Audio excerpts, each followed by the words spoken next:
warahmatullahi wabarakatuh. Halo Sobat Agro, selamat datang pada presentasi kelompok kami, yaitu kelompok 2 dari kelas RB pada mata kuliah teknologi hasil hutan. Pada kesempatan kali ini, kami akan mempresentasikan tentang hasil hutan bukan kayu yang berasal dari hewani. Sebelum kita masuk ke materi, izinkan saya untuk memperkenalkan diri saya dan teman-teman saya. Pertama ada saya sendiri, yaitu Cahya Herni S dengan NIM 12033005. Lalu ada Amanda Maharani dengan NIM 120330034. Lalu ada Ingrid Ramadhani dengan NIM 1203030. Lalu ada Daniel Ginting dengan NIM 1203104. Lalu ada Yuniana Levi dengan NIM 1203037. Baiklah, karena kami sudah memperkenalkan diri, mari kita lanjutkan untuk menonton materinya. Stay tune teman-teman.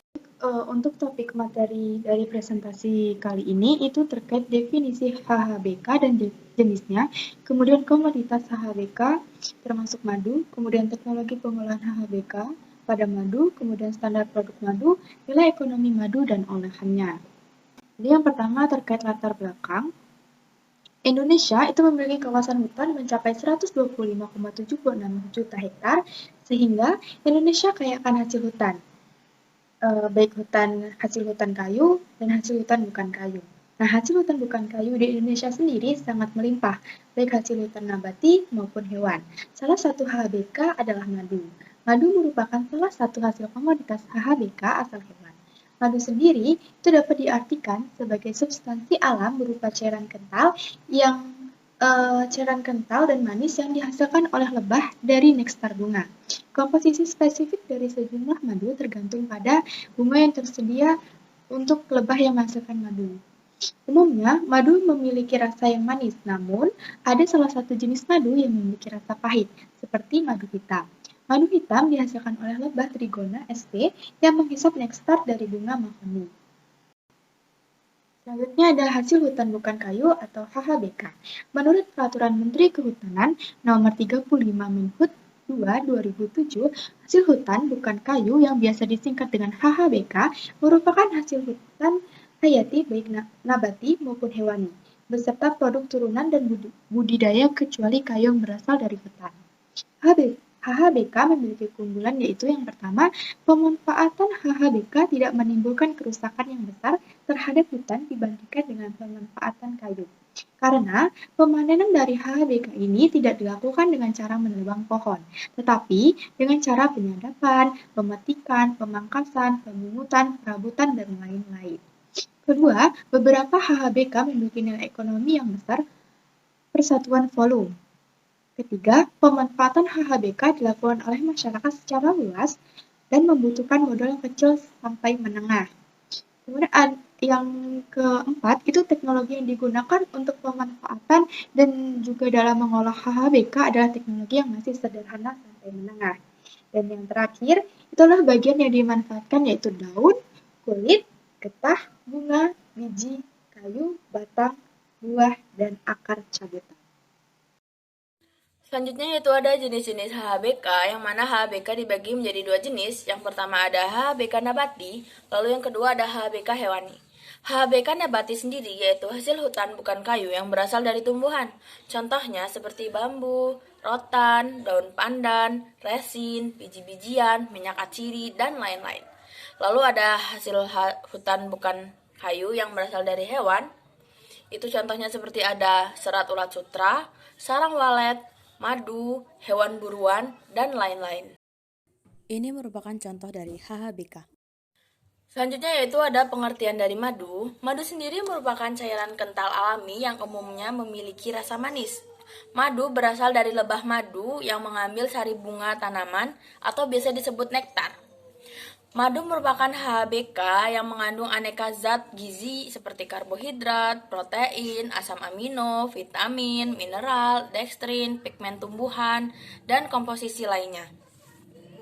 Rasa manis madu ini disebabkan karena mengandung unsur monosakarida fruktosa, yang mana memiliki rasa yang hampir sama dengan rasa gula. Untuk komposisi lebih spesifik dari madu sendiri, itu tergantung dari jenis tanaman yang diambil nektarnya oleh lebah.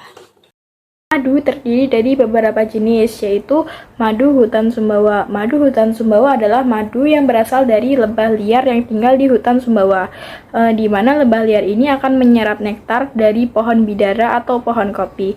Kemudian madu hutan Sumbawa ini madunya lebih pekat dan kadar airnya rendah. Madu ini juga berkhasiat untuk jantung dan penyakit kanker. Selanjutnya yaitu madu kelulut. Madu kelulut ini berasal dari hutan di daerah Kalimantan. Madu ini kadar airnya tinggi, kemudian kadar antioksidannya tinggi dan kadar karbohidratnya rendah.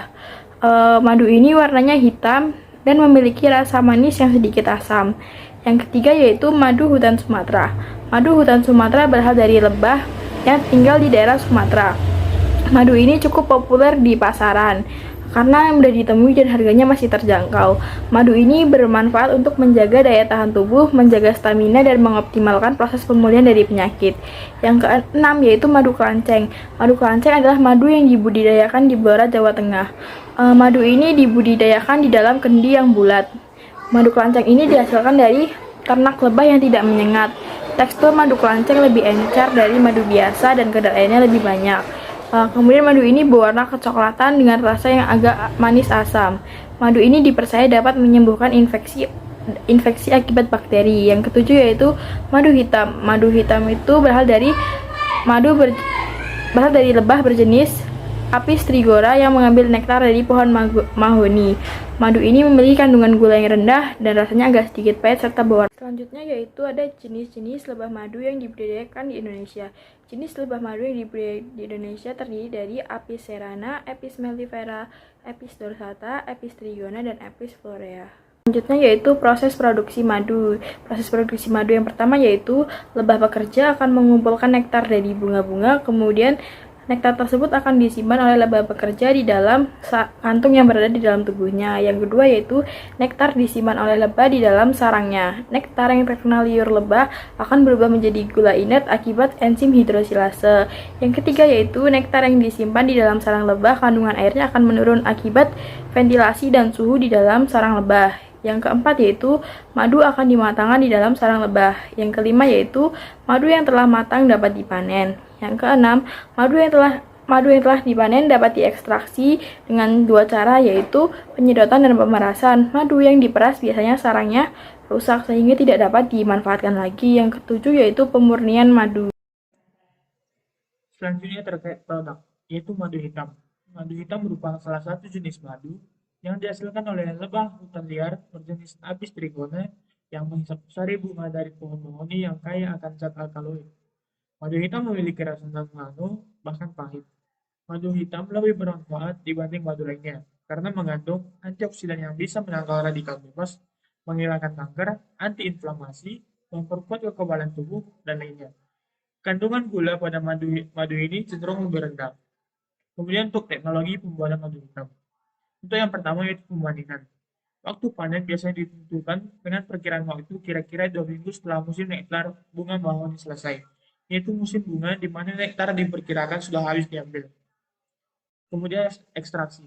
Ekstraksi dapat dilakukan dengan cara disedot. Madu yang diekstrak dengan cara disedot, sisir madunya dapat digunakan lagi dan dapat dibuat lilin atau untuk bibit bahan sarang baru. Kemudian yang terakhir yaitu penyaringan dan pembotolan. Untuk mendapatkan madu yang bersih, penyaringan masih diperlukan yaitu yang dilakukan dengan kain tipis atau kawat penyaring halus. Madu yang bersih dibiarkan pada tempatnya semalam untuk menghilangkan udara. Lapisan pelembung udara yang terletak di atas madu atau langit-langit kemudian dilepaskan. Selanjutnya untuk standar mutu produk madu. Untuk standar mutu produk madu di Indonesia itu terutama untuk kepentingan komersial mengacu pada SNI nomor 01 3545/1994 yang mana kadar maksimal air pada madu itu sebesar 22%, sedangkan untuk kadar sukrosanya maksimal 10% dari berat sukrosa per berat madu. Untuk lebih lengkapnya terkait standar mutu produk madu itu dapat dilihat pada tabel di atas. Selanjutnya untuk analisis ekonomi. Berikut kami sajikan contoh analisis ekonomi dari budidaya lebah madu Trigona sp pada periode 15 tahun. Adapun parameter yang dilihat yaitu nilai produksi, nilai investasi, jumlah produksi, dan keuntungan atau pendapatan yang diperoleh selama 15 tahun. Berdasarkan tabel di atas, dapat kita lihat bahwa jumlah produksi dan keuntungan yang diperoleh semakin lama semakin meningkat, terutama pada tahun ke-15. Hal itu menandakan bahwa kita memiliki peluang yang besar apabila kita membudidayakan lebah madu Trigona sp. Selain itu, analisis ekonomi juga dapat dilihat dari nilai net B per C, NPV, IRR, dan juga payback period. Berdasarkan tabel di atas, dapat kita lihat bahwa nilai net B per C, NPV 15 tahun, dan juga nilai IRR-nya sudah lebih dari batas kriteria yang ditentukan. Di mana untuk nilai net B per C sudah lebih dari 1, nilai NPV selama 15 tahun sudah lebih dari 0, dan juga nilai IRR-nya sudah lebih dari 7,5%. Hal itu menandakan bahwa usaha budidaya lebah madu Trigona sp ini menguntungkan dan layak untuk dikembangkan. Baik, dapat kita simpulkan bahwa hasil hutan bukan kayu merupakan hasil hutan yang terdiri dari unsur hewani dan unsur nabati tetapi bukan kayu. Salah satu contoh dari hasil hutan bukan kayu merupakan madu. Madu merupakan cairan kental yang memiliki rasa manis yang berasal dari nektar tanaman atau bunga yang diproduksi langsung oleh lebah. Nah, untuk karakteristik dari madu itu sendiri bergantung dari jenis tanaman dan juga jenis lebahnya. Sedangkan untuk proses pembuatan madu itu diawali dengan cara pemanenan, pengekstrasian, penyaringan, dan juga pengemasan. Sekian presentasi dari kelompok kami yang dapat kami sampaikan. Lebih dan kurangnya kami mohon maaf. Kami akhiri. Wassalamualaikum warahmatullahi wabarakatuh. Terima kasih teman-teman.